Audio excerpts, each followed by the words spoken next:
May ibang politiko, pag may nilindol, namatay, nandun sa patay nakapokus. Paano naman yung nadaganan? Paano naman yung buhay na humihinga? Paano naman yung nadaganan, tapos kailangan niya ng tulong, so hindi niya titignan. Bakit? Kasi nandun siya sa burol nakaabang. Di ba? Minsan, sinisigaw, ang taas ng ratings. Tapos pag may baha, hindi nakikita kasi natatakot mapasukan ng buhangin yung ingron. Mamaga. Luso. Pero pag eleksyon na, kalayo-layo ng bundok, naaakyat. Yung matanda na hindi kilala, na galing sa palayan, ultimo yung palayan, nakabuta si Inday, nakabuta si Dudong. Pumunta sa palayan, nakita mo yung nag-aararo, aakbayan pa. Tay, kumusta ang buhay-buhay, tay? Pagkatapos ng eleksyon, sasabihin ni tatay, saan na kaya yun? Di ba? Ganon yun. Mga kababayan, kaya sabi ko sa inyo, huwag kayo mag-focus sa mga pautot na sardinas, 3 kilong bigas. Tangina, hindi mo kayang i-divide yan sa 365 days times 3. Na panunungkulan nila. Di ba? Buti pa si Vico Soto.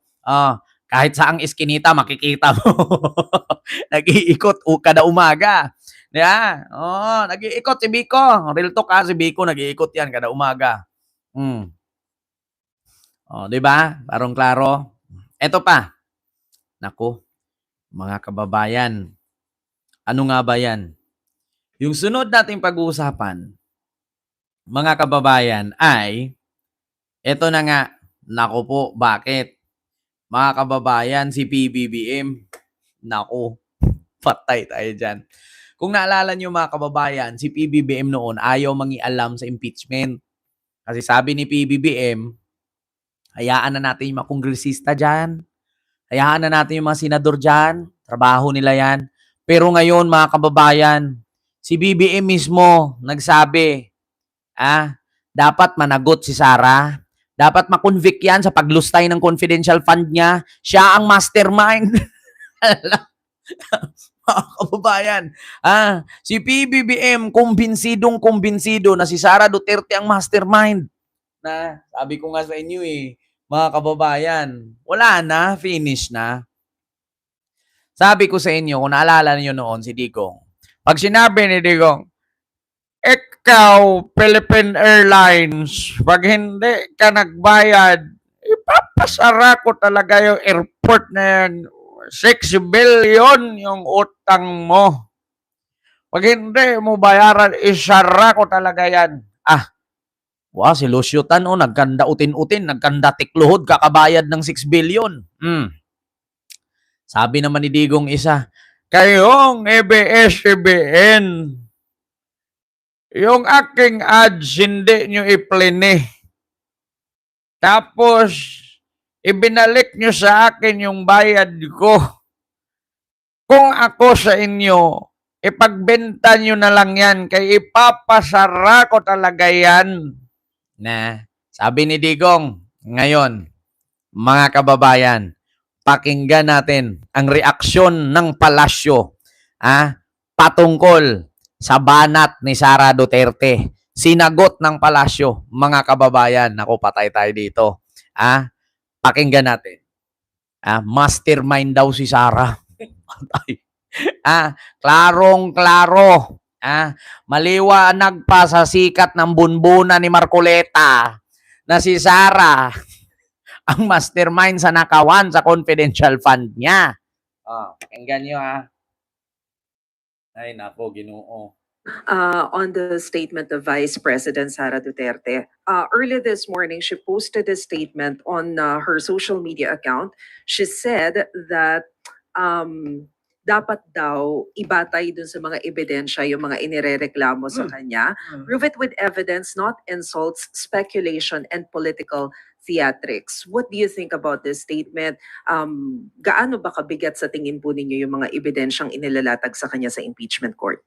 Kahapon ay mas lalong naipakita ang mga ebidensya kung saan ang Vice Presidente ay siyang may alam mula sa pagwi-withdraw ng pera, mula hanggang sa paggastos, hanggang sa pagbibigay ng report.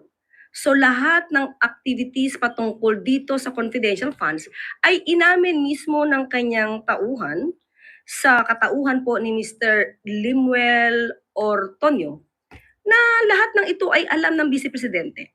So ito naman po ay nagpapakita ng ebidensya, hindi lang mga ad hominem na mga pananalita. So mas maganda rin po na kung ayaw makarinig ng ad hominem, mag-start din po sa mga taong nagsasalita ng masasamang words o mga masasamang mga pag-describe sa kapwa-tao. Siguro dapat magsimula kay Vice Presidente na maging magalang din sa pananalita para hindi rin na ibabalik sa kanya. Pero Narinig nyo ang sabi. Klarong-klaro ang ebidensya. Inamin mismo, hindi lang si Limuel Ortonio ba? Or Ortonio. Pati si Gina Acosta. Kung naalala nyo, sabi ni Gina Acosta, Your Honor, ang nag-utos po sa ang nag-utos po na ibigay ang 125 million kay Colonel La Chica ay si Ma'am Sara Duterte po. Siya po ang nag-utos sa akin.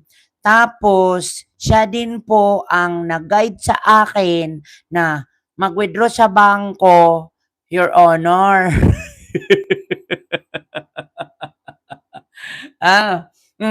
So, sabi ni Gina Acosta yan. So, ang sabi kasi ni Attorney Ligutan, sino ang nasa likod ng pag-withdraw mo ng pera at sino ang nag-utos na ibigay mo kay Colonel La Chica ang 125 million na confidential fund. Ngayon, maaari mo bang sabihin na may kinalaman ba ang bise sa mga transaksyon na ito? Ngayon, sabi naman ni Gina Acosta, Your Honor, based po sa aking knowledge, kuan man good, Your Honor, kuan man good. Hindi ko kabalong Tagalog. Your Honor, pwede bang magbisaya na lang ko? Kay lisod man kaayo, di man ko kasabot.